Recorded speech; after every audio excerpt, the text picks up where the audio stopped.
Paper or plastic? Oh, I forgot my own bags.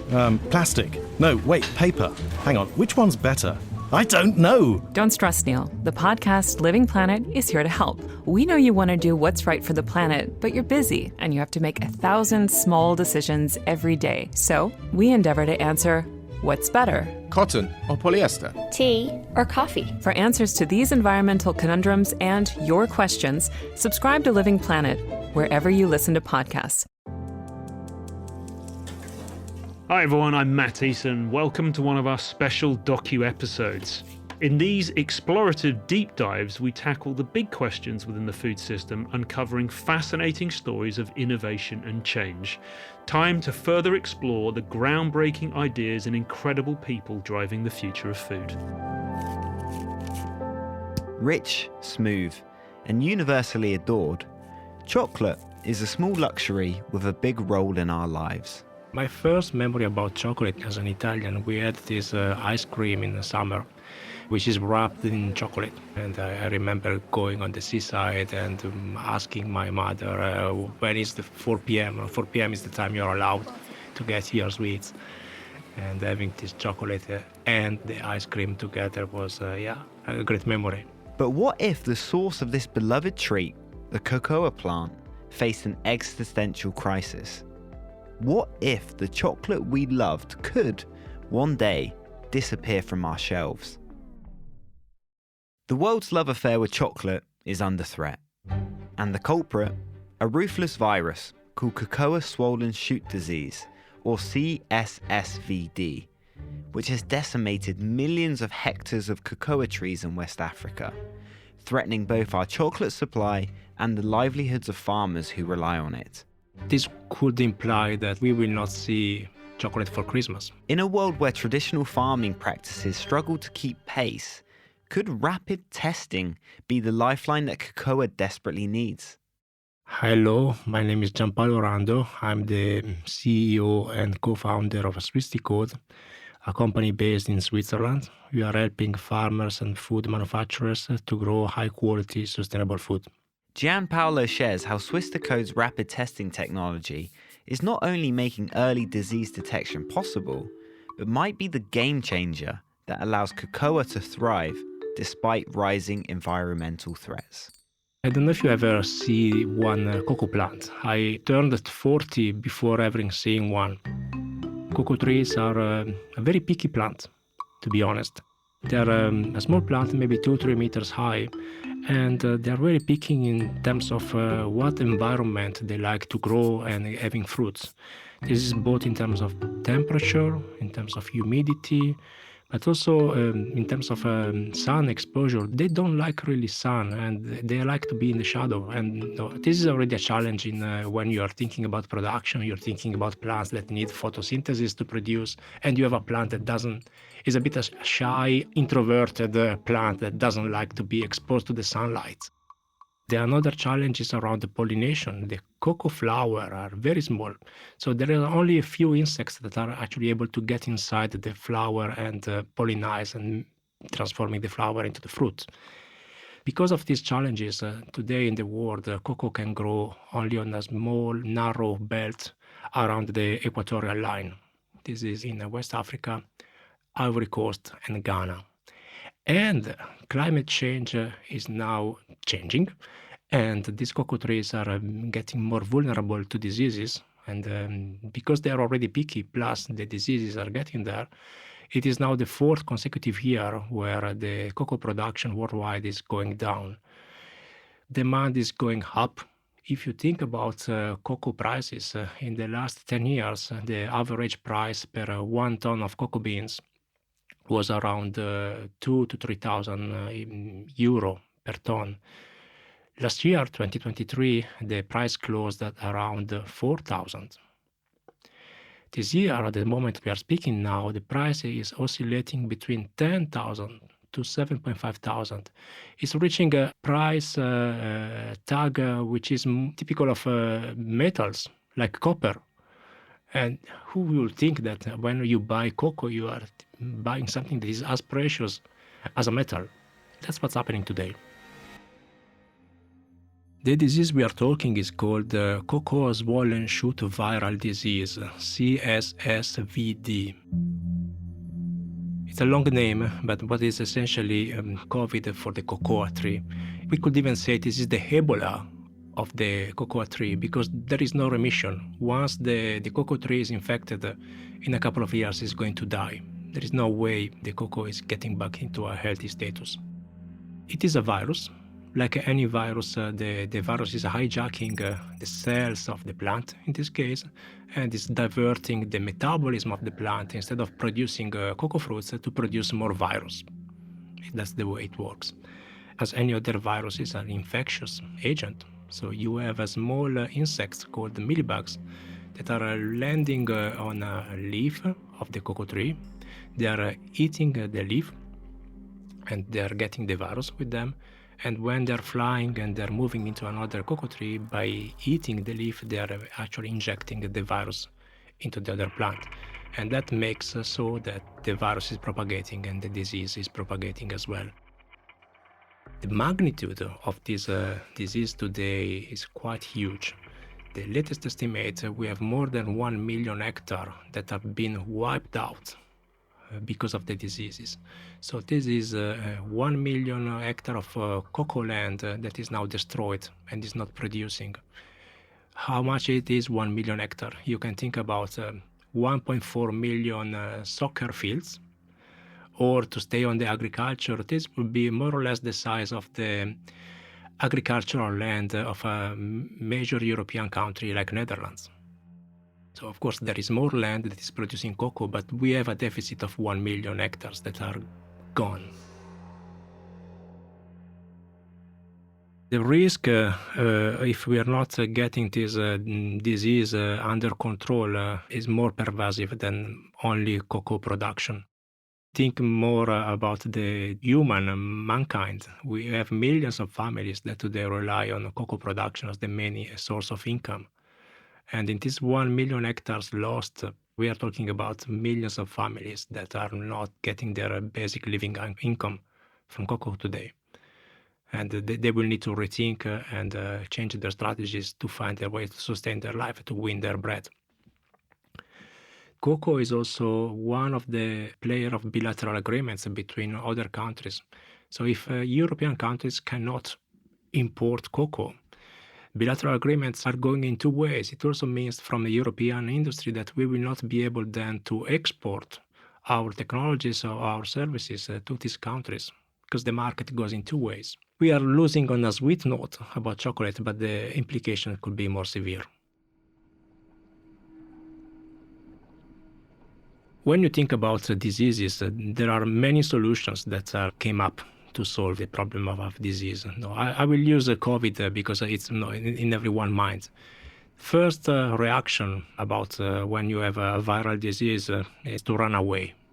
In the past, when the farmers were observing the disease, they would run away. That means running away from a farm that is infected, taking more land from the rainforest, cutting the trees and planting cocoa trees instead in an area where supposedly there is no disease.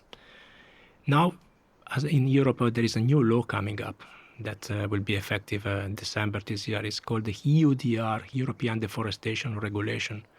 And what this law tells the industry is that it's not possible anymore to import cocoa from areas that are in active deforestation. So running away and getting more land is not possible anymore.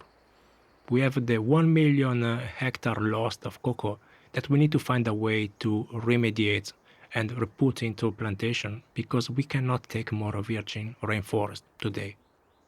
A second solution, and you will laugh about that, is about social distancing. You know, with COVID, we had to stay far away one to each other.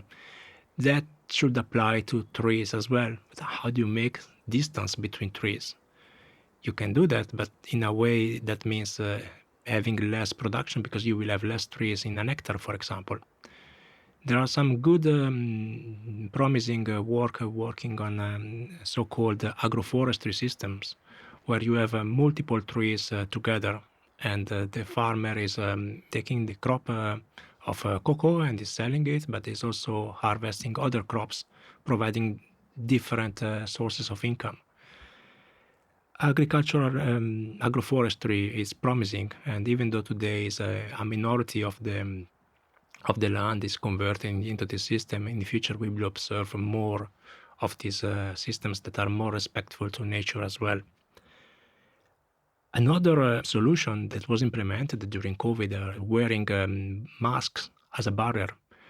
And if you think about what is the equivalent of a mask in a cocoa plantation, there are actually some trees that can act as a barrier. For example, it has been observed that coffee trees are an effective barrier against the disease.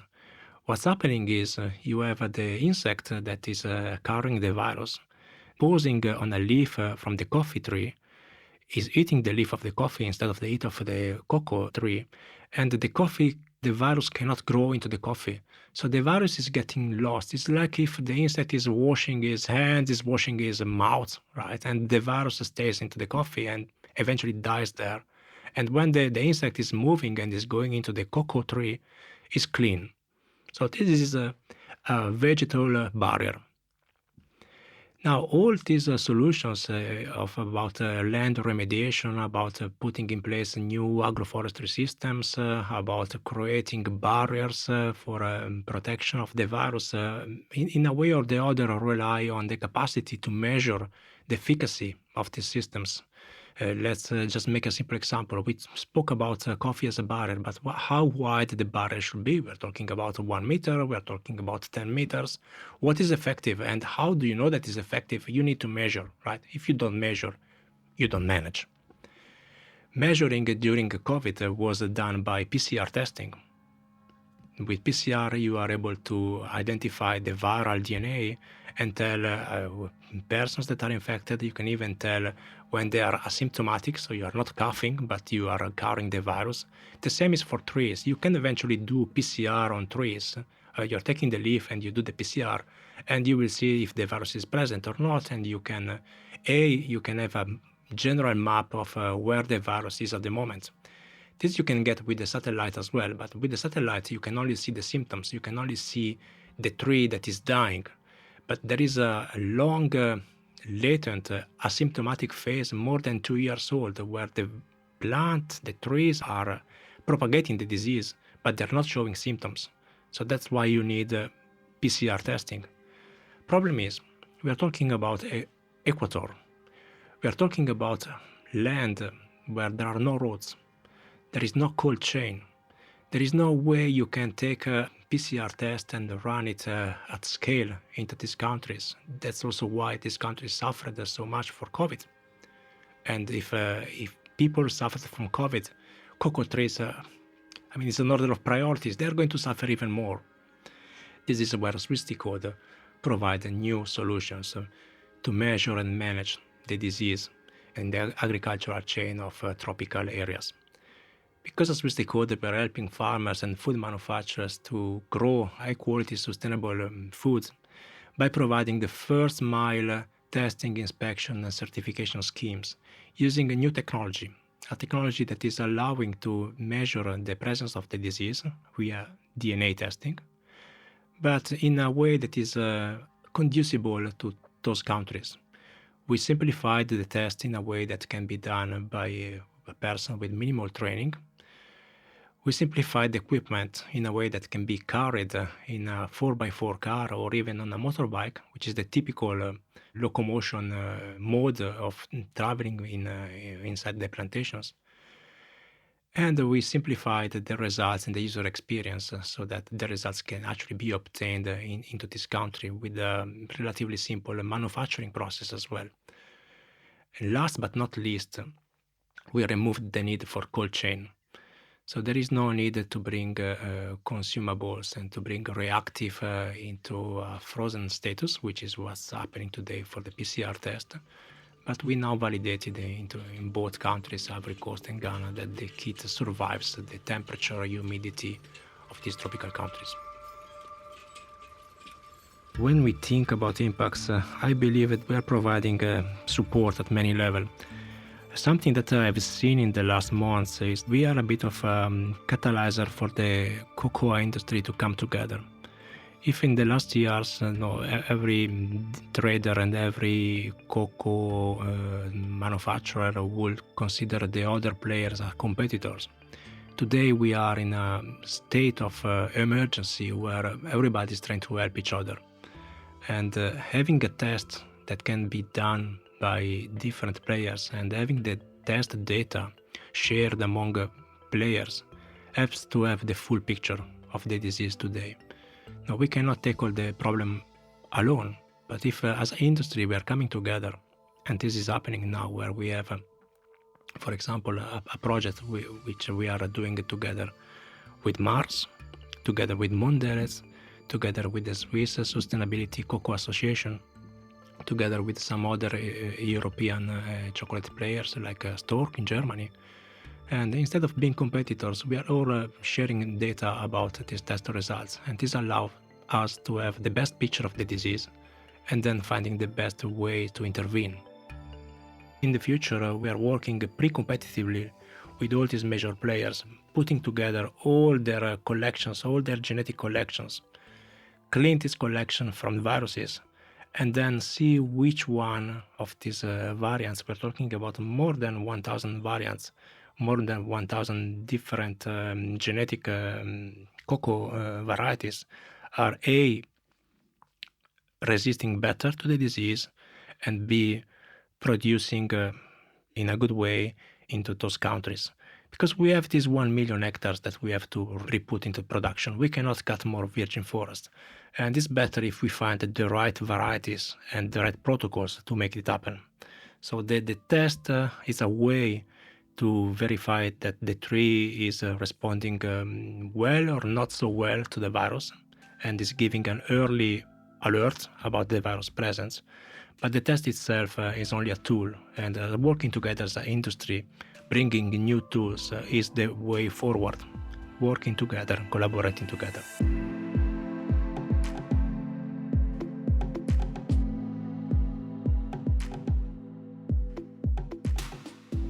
This has been the Food Fight podcast. As ever, if you'd like to find out more about what we do, head over to the EIT Food website at www.eitfood.eu.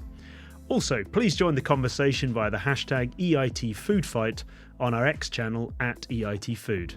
And if you haven't already, please hit the subscribe button so you never miss an episode.